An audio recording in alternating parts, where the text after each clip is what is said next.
Selamat siang Bapak Ibu, apa kabar? Kami dari kelompok Diponegoro akan mempresentasikan mengenai strategi kampanye. Ini sebenarnya bukan sekedar kami menawarkan sepasang calon, tetapi kami ingin menawarkan strategi kemenangan. Kelompok Diponegoro terdiri dari 5 orang, ada Mbak Nida Zidni Paradisa, Adi Marianto, Multazam, M. Ardi Kurnia, dan saya sendiri Vivi Sumanti. Anies AHY punya histori panjang dan kali ini kami ingin memperlihatkan opportunity dan juga bagaimana kedua pasangan calon ini sebenarnya memiliki peluang yang sangat besar untuk menang jika strategi komunikasinya tepat. Kami menyusun strategi komunikasi ini tidak hanya dari pengalaman kami sebagai agensi komunikasi dan juga PR, tapi kami juga lihat bagaimana historical, data riset, lalu branding politiknya. Dan juga kami merujuk pada pakar-pakar yang banyak menyusun tentang strategi komunikasi dan PR politik. Dan kami juga sudah melakukan pemetaan lanskap politik, lalu perilaku pemilih seperti apa, kekuatan kompetitor seperti apa, hingga juga bagaimana membangun positioning yang mampu nanti memenangkan Anies dan AHY pada Pilpres 2029. Jadi izinkan kami mempresentasikan bagaimana strategi yang kami usulkan untuk kedua pasangan ini, yaitu Anies Baswedan dan juga Agus Harimurti Yudhoyono, yang kami yakini bisa memenangkan pemilu. Berikutnya. Ya, Bapak Ibu, bahwa kita ketahui bersama sebenarnya kemenangan itu bukan cuma dimulai dari masa kampanye, tapi dimulai dari bagaimana pasangan diposisikan di benak publik. Dari analisis kami, pasar politik 2029 itu sebenarnya masih sangat terbuka dan siapapun bisa memenangkan asal strateginya tepat. Dan hari ini strategi itu yang kami sampaikan untuk Bapak dan Ibu.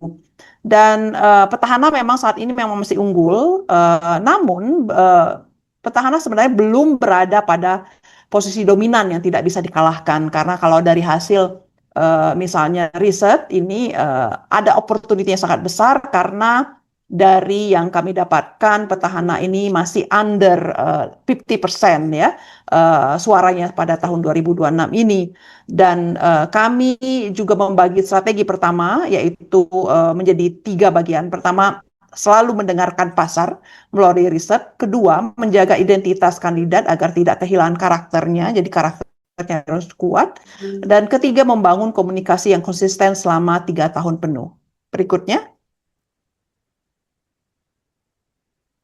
Ya, ini adalah peta yang kami dapatkan dari hasil riset posisi saat ini sampai per Maret 2026. Survei poll tracking salah satu yang dapat kita lihat menunjukkan elektabilitas petahana itu masih tinggi, tetapi belum mencapai atau menutup angka kompetisi yang cukup aman. Dan kita lihat juga beberapa riset terakhir menunjukkan kepuasan terhadap pemerintah juga terus menurun. Artinya ini ada opportunity bagi kandidat yang baru untuk masuk, termasuk Anies dan juga AHY. Dan di sisi lain, Anies sudah memiliki modal awareness secara nasional karena pernah mencalonkan diri. Lalu AHY juga sudah punya awareness yang cukup tinggi, lalu punya infrastruktur partai yang cukup kuat. Dan dukungan partai, kita tahu historical Partai Demokrat yang pernah memenangkan pemilu, punya potensi juga mendorong AHY sebagai kandidat yang kuat. Tantangannya jadi bukan kita akan membangun dari nol, tapi sudah ada modalnya. Tetapi PR-nya adalah bagaimana mengkonversi awareness menjadi sebuah kemenangan. Itu yang hari ini kami tawarkan kepada Anda agar kedua pasangan yang Anda dukung ini akan menang. Berikutnya. Nah, kami pelajari profil kedua calon ini, yaitu Anies Baswedan dan Agus Yudhoyono. Ada beberapa poin dari profil ini sebenarnya dapat digunakan sebagai bagian dari upaya memenangkan kedua pasangan calon. Anies adalah akademisi, dia adalah intelektual publik, mantan rektor Universitas Paramadina, dan juga penerima beasiswa Fulbright, punya rekam jejak di eksekutif, artinya punya pengalaman juga. lalu pernah berkontestasi, artinya sudah punya experience, pengalaman, dan juga familiarity nasional yang cukup tinggi, dan punya basis inti pemilihnya adalah pemilih urban, kelas menengah terdidik, Islam moderat, dan juga diaspora digital. Lalu Agus Yudhoyono punya latar militer, artinya ada opportunity juga memanfaatkan latar belakang militer ini, rekam jejak disiplin dan manajerial yang sangat tinggi, punya experience di pemerintahan sebagai menteri, lalu Ketua Umum Partai Demokrat, artinya mesin Partai Nasional dan jaringan koalisinya solid, dan juga ini representasi regenerasi kepemimpinan, figur muda dengan pengalaman struktural ya. Jadi apa namanya itu Agus juga perjalanan karirnya menunjukkan dia adalah contoh dari regenerasi kepemimpinan dari ayahnya ke anaknya, lalu juga muda gitu ya. Jadi bisa jadi simbol tersebut. Dan bagaimana kombinasi profil dua ini bisa memenangkan pemilu? Pertama, basis elektoralnya, kalau kita lihat tadi soal dari Anies seperti apa, Agus seperti apa, maka keduanya bisa saling melengkapi. Islam perkotaan plus nasional struktural, ini akan memperluas irisan keduanya tanpa mengkanibal satu sama lain, jadi saling melengkapi.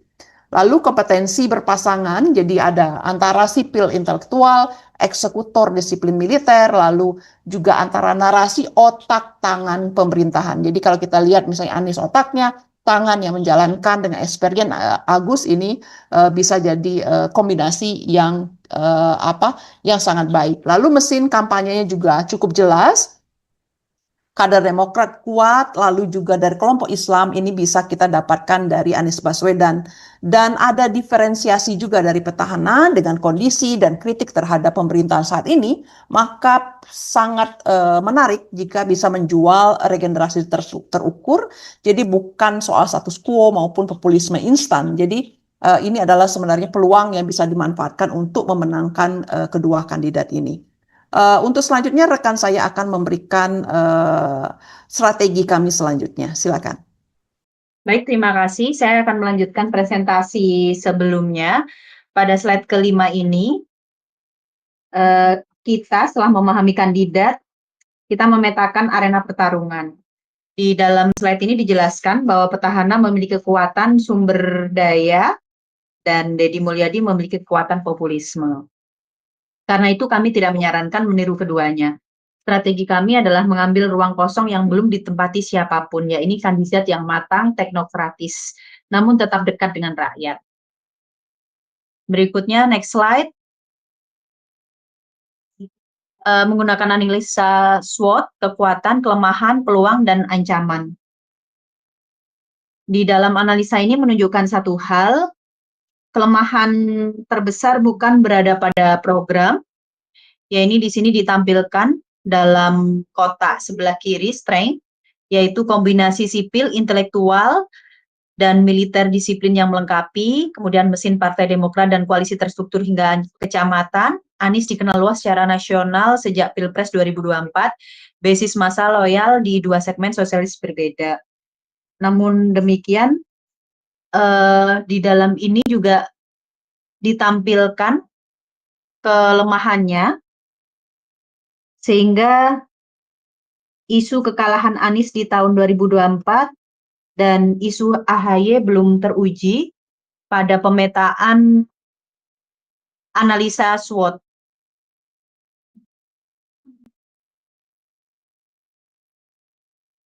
Next. Dengan demikian, kita akan membaca peta pasar pemilih 2029 STP Framework. Yang pertama demografis, dominasi pemilih milenial dan Gen Z kurang lebih mencapai 55% populasi pemilih 2029. Segmen keluarga muda urban usia produktif di rentan usia 25-44 tahun tumbuh secara signifikan. Yang kedua, geografis, yaitu konsentrasi di Jabodetabek dan kota besar Pulau Jawa, basisnya kultural Partai Demokrat kuat di Jawa Timur, Sumatera, dan Indonesia Timur. Kemudian ada juga pemetaan psikografis, yaitu nilai keislaman moderat, semangat nasionalis kebangsaan, aspirasi perubahan bertahap, dan tata kelola pemerintah yang bersih dan akuntabel. Dan yang keempat, perilaku pemilih swing voters. Dan undecided kelas menengah perkotaan. Loyalis partai koalisi, pemilih rasional generasi digital yang mengecek fakta sebelum memilih. Dengan demikian, setiap isu akan lebih relevan dan mudah diterima oleh masyarakat. Kemudian di slide berikutnya ada target pemilih. Target utama kami sangatlah jelas, prioritas sasarannya menggunakan model corong konversi, yaitu menyasar pada pemilih muda urban, swing voters kelas menengah, Islam moderat, dan kelompok inilah yang memiliki peluang konversi suara paling tinggi. Seperti yang sudah ditampilkan, yaitu target primer, pemilih mudanya berkisar di usia 18-35 tahun, Islam moderat perkotaan, swing voters kelas menengah, fokus komunikasi terbesar, dan target sekundernya basis struktural Partai Demokrat dan koalisi keluarga TNI Polri diaspora digital.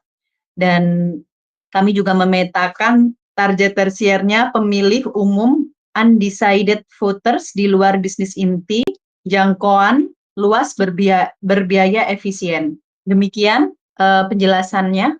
Terima kasih. Silahkan dilanjutkan. Terima kasih Mbak Nida atas presentasinya. Oke, sekarang saya melanjutkan tentang positioning. Pada bagian ini kita membahas bagaimana pasangan Pak Anies dan AHY diposisikan di benak pemilih.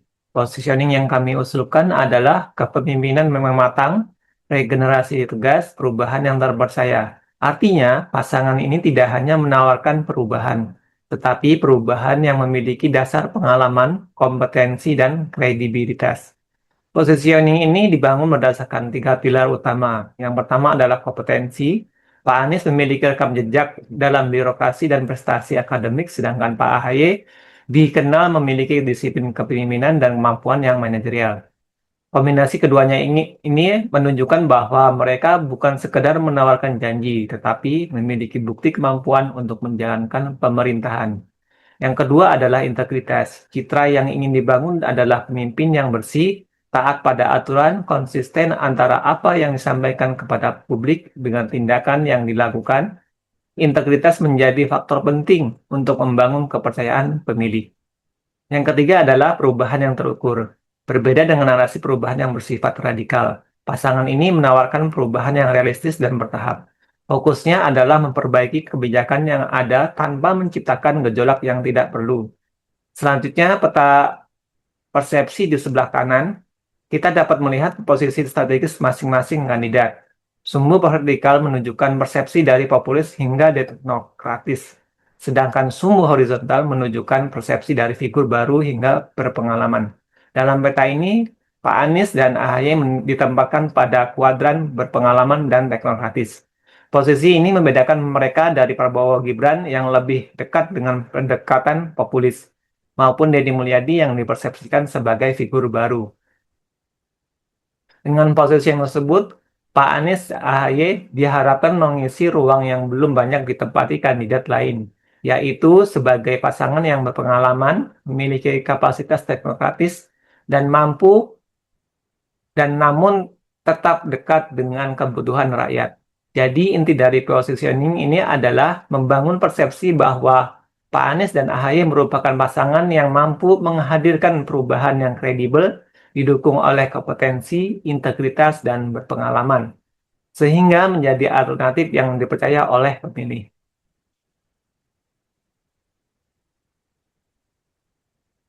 Selanjutnya, political branding.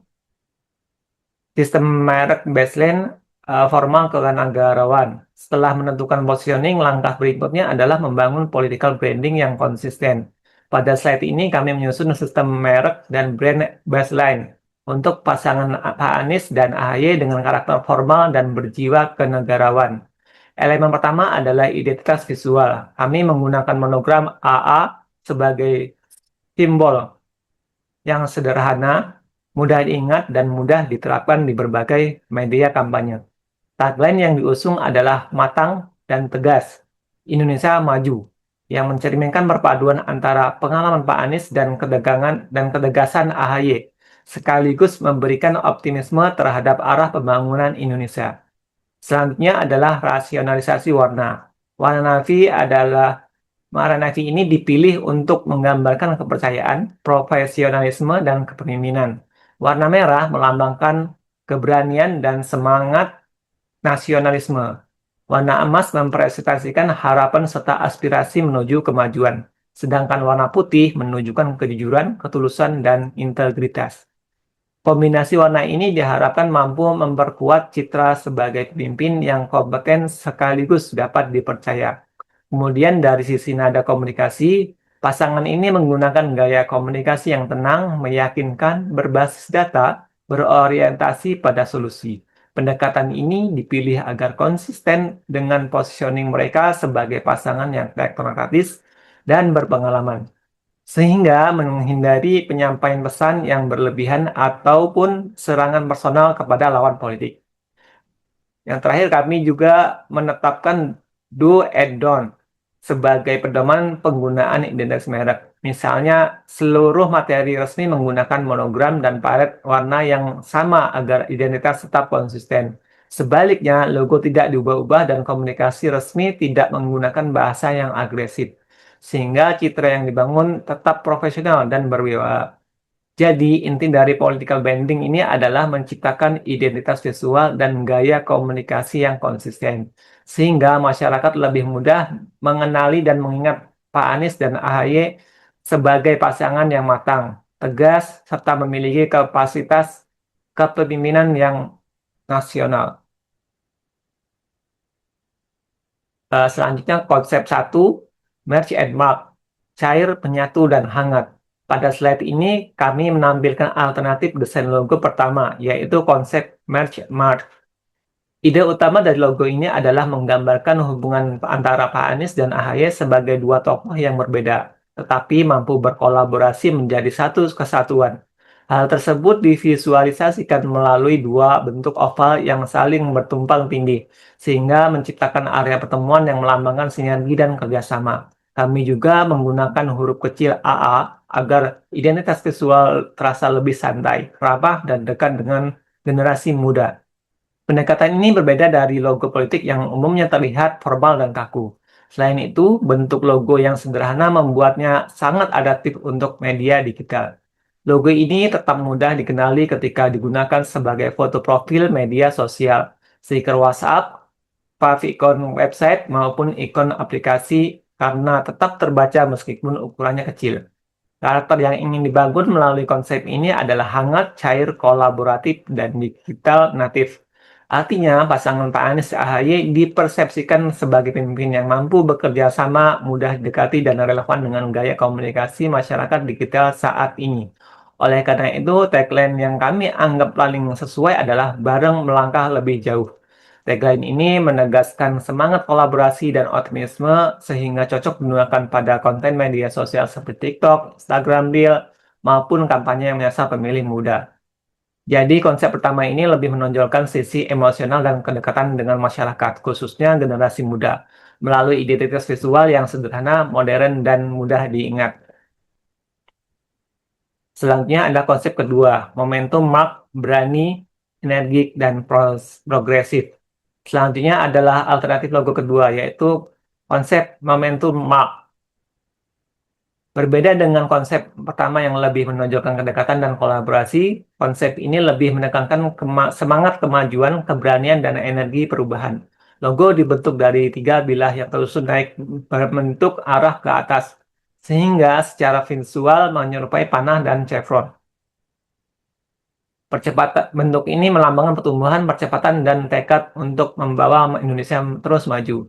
Selain itu, kemiringan sekitar 20 derajat memberikan kesan dinamis sehingga logo tidak terlihat kaku. Pendekatan seperti ini banyak dilakukan oleh brand modern karena mampu menciptakan kesan progresif dan penuh semangat. Penggunaan 3 gradasi warna biru juga memiliki makna tersendiri. Ketiganya tidak menunjukkan hierarki, tetapi menggambarkan bahwa Pak Anies dan AHY bekerja sebagai satu tim yang saling melengkapi dalam mencapai tujuan bersama. Dari sisi identitas, kami menggunakan wordmark Anies AHY 2029 tanpa gelar agar terlebih sederhana, mudah diingat, dan lebih cocok digunakan di media digital maupun media sosial. Karakter yang ingin dibangun melalui konsep ini adalah berani, energik, progresif, dan kompetitif. Oleh karena itu, tagline yang paling sesuai adalah melaju, bukan menunggu.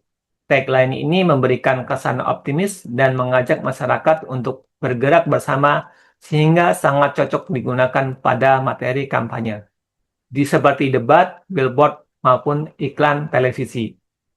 Jadi, apabila konsep pertama menunjukkan kolaborasi dan kedekatan, maka konsep kedua lebih menunjukkan semangat perubahan, kecepatan, dan orientasi pada masa depan. Alternatif logo ketiga adalah Pulse Badge Playful, Sticker Style, dan Sosial. Berbeda dengan dua konsep sebelumnya, konsep ini dirancang khusus untuk memperkuat kampanye di media digital dan media sosial. Logo menggunakan bentuk badge berbulat yang menyerupai ikon aplikasi atau stiker digital. Tujuannya agar identitas visual terasa lebih akrab bagi generasi muda yang sehari-hari menggunakan platform seperti Instagram, TikTok, maupun WhatsApp. Di bagian atas logo terdapat motif garis pulse atau denyut yang melambangkan koneksi semangat gerakan yang terus hidup, simbol yang ingin menunjukkan bahwa kampanye Pak Anies dan AHY selalu terhubung dengan aspirasi masyarakat dan terus bergerak mengikuti perkembangan zaman. Tulisan AA29 juga dibuat singkat dan sederhana sehingga mudah diingat. Bentuk ini dapat dengan mudah diaplikasikan menjadi stiker, emoji, komunitas, merchandise, maupun berbagai aset digital lainnya. Karakter utama yang ingin ditampilkan melalui konsep ini adalah playful, sosial, ringkas, dan siap digunakan sebagai merchandise. Karena bentuk sederhana dan kontras, logo tetap mudah dikenali meskipun dicetak dalam ukuran kecil. Misalnya pada pin, gelang, atau stiker. Tagline yang kami usulkan adalah Connect, Kerja, Menang. Tiga kata ini menggambarkan alur komunikasi yang jelas, yaitu membangun koneksi dengan masyarakat, bekerja untuk memberikan hasil dan akhirnya memperoleh kemenangan bersama. Jadi konsep ketiga ini paling sesuai apabila strategi kampanye berfokus pada engagement digital, komunitas relawan, serta aktivitas media sosial yang membutuhkan identitas visual yang sederhana, fleksibel, dan mudah dibagikan.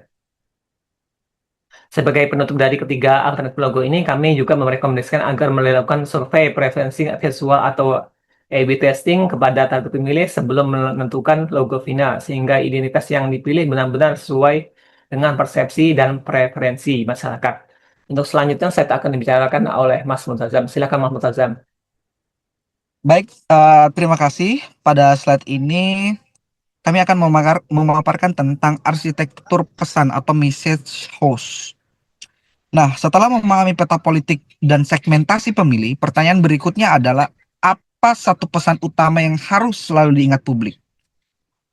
Disinilah konsep message host menjadi penting.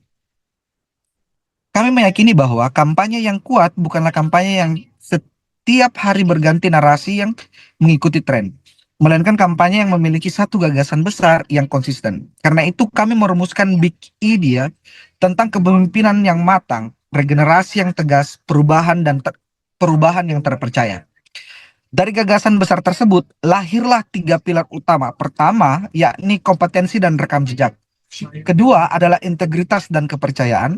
Ketiga adalah perubahan yang terukur. Mengapa perubahan yang terukur? Karena masyarakat yang terukur Mengapa perubahan yang terukur? Karena masyarakat pada umumnya menginginkan kemajuan, tetapi tidak menginginkan ketidakpastian. Maka pesan yang dibangun bukan tentang revolusi, melainkan tentang koreksi yang realistis. Prinsip akhirnya sederhana. Bahasa boleh berbeda di setiap platform, tetapi substansi harus tetap satu. Konsistensi inilah yang kemudian dibangun menjadi kepercayaan publik. Slide 15.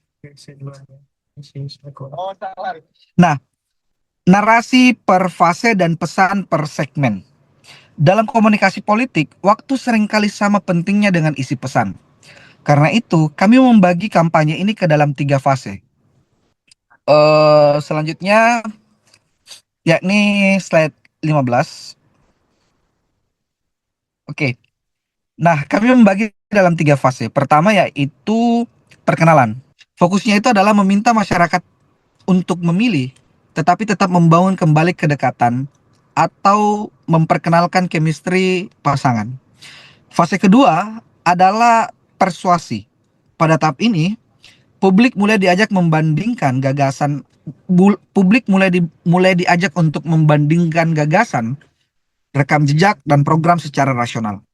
Kemudian fase terakhir adalah mobilisasi. Saat keputusan politik mulai diambil, komunikasi bergeser menjadi ajakan bukan lagi untuk bertindak. Selain bertahap, pesan juga harus disesuaikan dengan karakter audiens. Tentu misalnya anak muda harus berbicara mengenai peluang kerja dan ekonomi digital.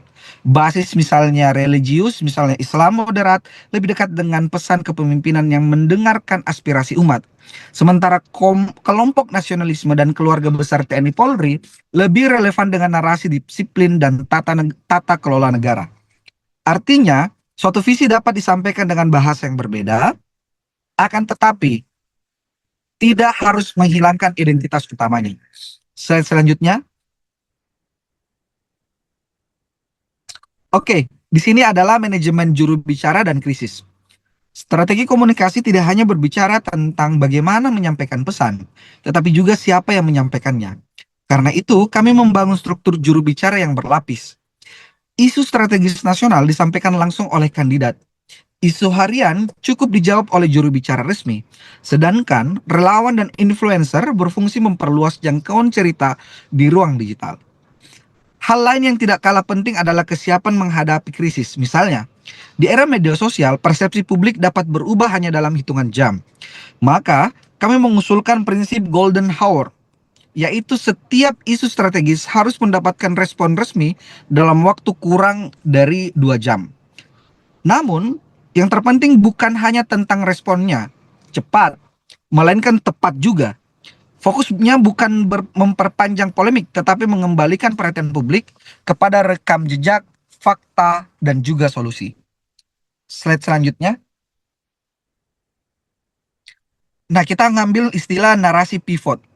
Dari friksi, misalnya, menuju kedewasaan. Setiap pasangan politik tentu memiliki dinamika. Justru yang membedakan adalah bagaimana dinamika itu dikelola. Kami tidak memilih untuk menutupi fakta bahwa pernah ada ketegangan pasca Pilpres 2024. Sebaliknya, kami memandang sebagai bagian daripada proses pendewasaan politik. Dalam teori image repair, Biniot, pendekatan ini dikenal sebagai reframing. Fokusnya bukan menyangkal masa lalu, tetapi memberikan makna baru terhadap peristiwa tersebut. Narasi yang ingin dibangun adalah bahwa pemimpin yang matang bukanlah mereka yang tidak pernah berbeda pendapat, melainkan mereka yang mampu berdamai demi kepentingan yang jauh lebih besar. Karena itu, bukti rekonsiliasi harus lebih banyak diperhatikan melalui tindakan nyata daripada sekedar pernyataan. Politik pada akhirnya dinilai dari konsistensi tindakan, bukan hanya kata-kata. Next. Oke, di sini kami akan berbicara tentang kapitalisme terhadap sentimen. Misalnya menyesal tak pilih Abah, misalnya begitu kan. Media sosial seringkali menjadi ruang untuk membaca perubahan suasana hati masyarakat. Muncul berbagai percakapan seperti misalnya tadi, tidak boleh dipandang sebagai peluang untuk menyindir lawan politik. Sebaliknya, strategi yang kami usulkan adalah membangun bridge atau jembatan, bukan memperlebar jurang. Masyarakat yang kemudian merasa kecewa perlu lebih dahulu divalidasi perasaannya. Setelah itu, barulah kita kemudian menawarkan alternatif yang lebih baik, tanpa menghakimi pilihan mereka di masa lalu. Nah, pendekatan ini jauh lebih elegan sekaligus lebih efektif dibanding komunikasi yang bernada kemenangan di atas kekecewaan orang lain. Karena dalam politik, empati seringkali memiliki daya persuasi yang lebih kuat daripada ejekan. Next. Slide selanjutnya. Di slide ini kami akan berbicara tentang defensive playbook dan trust pact. Bagian terakhir bagi kami dalam strategi komunikasi adalah bagaimana menjaga kepercayaan. Kami menyusun defensive playbook yang jelas. Isu yang kemudian kecil cukup bisa dijawab secara proporsional. Isu yang besar membutuhkan koordinasi lintas kanal, dan jika krisis kemudian berkembang lebih luas, kedua kandidat harus tampil bersama sebagai simbol persatuan. Bagi kami, pendekatan ini tidak berangkat dari sikap defensif, tetapi dari prinsip bolstering, yaitu memperkuat rekam jejak positif daripada terus-menerus membantah masa lalu. Selain itu, kami kemudian mengusulkan adanya Trustback, sebuah komitmen politik yang dibuka kepada publik sejak awal. Tujuannya sederhana, membangun keyakinan bahwa hubungan politik tidak hanya dibangun oleh kepercayaan personal, tetapi juga kemudian harus dikelola lewat mekanisme dan transparansi yang dapat dipertanggungjawabkan. Untuk sekian bagi kami, itu kami serahkan. Baik, terima kasih Pak Multajam izin menjelaskan untuk selanjutnya terkait bauran komunikasi dan alokasi per fase. Mark, dalam bauran komunikasi politik, media digital menjadi prioritas karena mayoritas pemilih 2029 berasal dari generasi milenial dan generasi Z.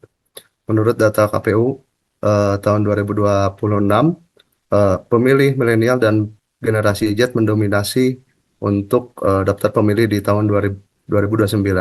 Di sini terlihat media sosial mendominasi di angka 30%, namun media digital tetap dipadukan dengan media massa, tatap muka, kegiatan PR, serta riset yang berkelanjutan.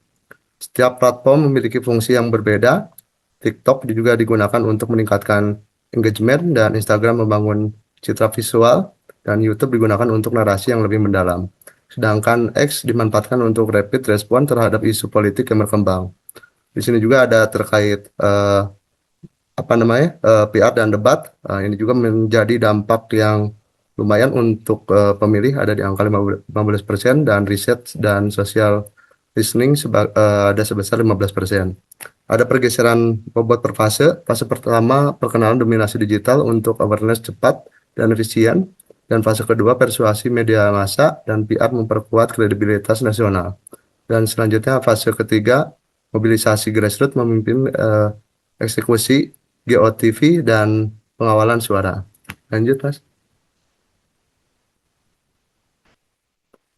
Dan selanjutnya terkait strategi platform digital dan manajemen influencer. Sini pun ada beberapa platform, salah satunya TikTok, Instagram, YouTube, dan X, dan terakhir ada WhatsApp.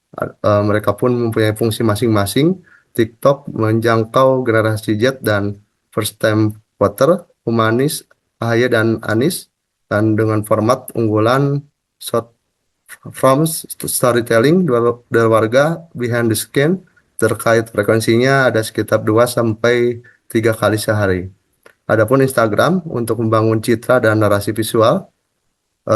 Untuk format unggulan ada data Reels, Story, dan Q&A, dan frekuensinya dilakukan 3-4 kali per hari. Dan selanjutnya ada YouTube, kedalaman narasi dan kredibilitas arsip debat dan wawancara. Dan format unggulannya dokumentasi pendek, vlog belusukan, dan cuplikan debat. Dan frekuensinya dilakukan 3-4 kali per minggu. Dan selanjutnya ada X, Rapid Response, dialog opinion leader dan media real time. Ada thread argumentasi dan statement resmi yang dilakukan real time. Dan terakhir ada WhatsApp, penyebaran pesan terverifikasi ke jaringan relawan atau akar rumput dilakukan secara broadcast, list resmi, dan melakukan kepada grup relawan wilayah. Dan itu dilakukan per minggu. Dan selanjutnya ada manajemen terinfluencer, ada makro lebih dari 1 juta, 4-6 partnership nasional disaring ketat demi kredibilitas. Dan selanjutnya mikro dan nano lokal, ratusan kreator untuk autentisitas hyperlokal, semuanya konten berbayar, wajib label dan iklan kerjasama sesuai regulasi atau yang per Bawaslu yang berlaku. Yang selanjutnya ada war room digital dan ritme kerja. Yang pertama rapat editor harian 07.00 menyelaraskan isu lintas platform. kalender konten mingguan disusun H-7, slot fleksibel 20% untuk rapid respon. Dan terakhir ada dashboard sentimen, real time memantau riset dan engagement dan share of voice. Next. Di sini pun ada program unggulan, ada flagship berfase. Yang pertama roadshow kampus dan pesantren yang dilakukan dialog langsung dengan pemilih muda basis Islam moderat di 50 kota kabupaten prioritas. Yang selanjutnya fase 1-3 Anies dan AHY mendengar belusukan tematik ekonomi pendidikan kesehatan, menjaring aspirasi akar rumput dan membangun bank center otentik. Yang selanjutnya ada digital town hall, sesi tanya jawab publik via live streaming, lintas platform menjawab pertanyaan warga tanpa filter. Nah, selanjutnya ada pun debat dan forum publik, panggung adu argumentasi formal seperti yang dilakukan KPU, informasi kampus, asosiasi profesi untuk memperkuat kredibilitas program. Nah, selanjutnya kalender konten mingguan, konten edukatif dan storytelling terjadwal di seluruh kanal, selaras message host dan narasi fase berjalan. Dan terakhir ada jejaring relawan dan komunitas, struktur relawan berbasis komunitas dan alumni kampus sebagai penggerak mobilitas lapangan berkelanjutan. Lanjut, Mas. Nah, ini pun ada struktur relawan dan ground game GOTV, ada struktur jaringan relawan berjaring, forum pusat Jakarta, strategi, konten, riset, dan manajemen isu nasional. Dan selanjutnya ada koordinator provinsi di 34 provinsi, adaptasi pesan lokal dan pengawasan eksekusi wilayah. Dan selanjutnya ada koordinator kabupaten kota melakukan mobilisasi program lapangan dan jaringan tokoh masyarakat. Dan terakhir ada relawan kecamatan dan desa melakukan ground game harian door to door dan melakukan atau membentukkan saksi di TPS dan mendistribusikan materi. Adapun terkait GOTV fase 3 H-30 pemetaan pemilih loyal swing dan belum menentukan per TPS. Yang selanjutnya ada H-14 kunjungan door to door terakhir dan pengingat lokasi TPS, dan H-1 sampai dengan hari H mobilisasi transportasi pemilih dan forum krisis hari H.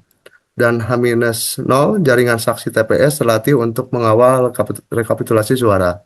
Dan selanjutnya pelajaran dari sejarah pemilu, Projo dan Rumah Aspirasi 2014 dan 2019, mobilisasi akar rumput di luar struktur partai memperluas suara efisien. Dan selanjutnya pembentukan saksi TPS, struktur PDIP, pengawalan hari H sama penting dengan kampanye pra-pemilu. Dan terakhir ada kader berjenjang PKS, struktur relawan solid, efektif meski sumber daya terbatas lewat mesin Demokrat. Lanjut. Oke, terima kasih. Terkait slide selanjutnya, saya akan menjelaskan terkait peta jalan kampanye tahun 2027 sampai 2029. Tahapan dimulai dari riset pasar, terus pengembangan branding, deklarasi pasangan, kampanye aktif, hingga mobilisasi pemilih pada hari pemilu. Yang tahap awal adalah tahap persiapan yang dilakukan riset pasar dan kualitatif, konsolidasi tim dan forum, produk desain dan branding, uji pesan awal. Yang selanjutnya perkenalan publik, peluncuran identitas mark, roadshow kampus dan komunitas, membangun awareness AHY sebagai cawapres. Yang selanjutnya konsolidasi dan deklarasi, membangun koalisi partai pendukung, deklarasi resmi pasangan, interaksi media digital dan massa, kampanye aktif, roadshow nasional, debat publik, forum profesi, penguatan pesan, dan akselerasi grassroots. Yang selanjutnya ada kampanye resmi, kampanye terbuka sesuai jadwal KPU, debat capres dan cawapres resmi, dan closing argumentasi. Dan pada Februari-April 2029, pemilu dan hari H, eksekusi GOTV, mobilisasi pemilih, pemungutan suara, jaringan saksi TPS, dan rekapitulasi suara. Lanjut. Adapun terkait alokasi anggaran, komunikasi ilustratif. Dari sisi anggaran, porsi besar dialokasikan pada media digital dan kegiatan lapangan, karena kedua dinilai memberi dampak terbesar terhadap perubahan perilaku pemilih. Dilihat ada sekitar 30% untuk media digital dan 25% terkait program lapangan relawan, 15% terkait media massa, TV, radio, dan cetak, 12% political branding dan produksi, 8% operasional tim dan forum, 5% riset dan intelijen pasar, 5% lagi kontingen dan manajemen krisis. Total anggaran yang diperlukan ada sekitar 850 miliar, periode 30 bulan, seluruh fase kampanye, angka ilustratif untuk simulasi strategi akademik. Lanjut. Yang terakhir terkait sinergi pengalaman dan ketegasan untuk Indonesia 2029. Yang pertama, strategi market oriented dengan disiplin market driven, mendengarkan pasar tanpa kehilangan identitas. Yang selanjutnya, positioning matang dan tegas yang membedakan dari pertahanan maupun penantang populis. Yang selanjutnya, arsitektur pesan, 3 pilar dan narasi bertahap yang konsisten lintas kanal dan jubir. Yang keempat, bauran media digital, first dengan fondasi kepercayaan lapangan dan jaringan relawan berjenjang. Dan terakhir ada anggaran dan timeline realistis dan terukur, siap eksekusi sejak hari pertama forum. Terima kasih. Demikian presentasi dari kelompok kami. Kami ucapkan billahi taufiq wal hidayah. Wassalamualaikum warahmatullahi wabarakatuh.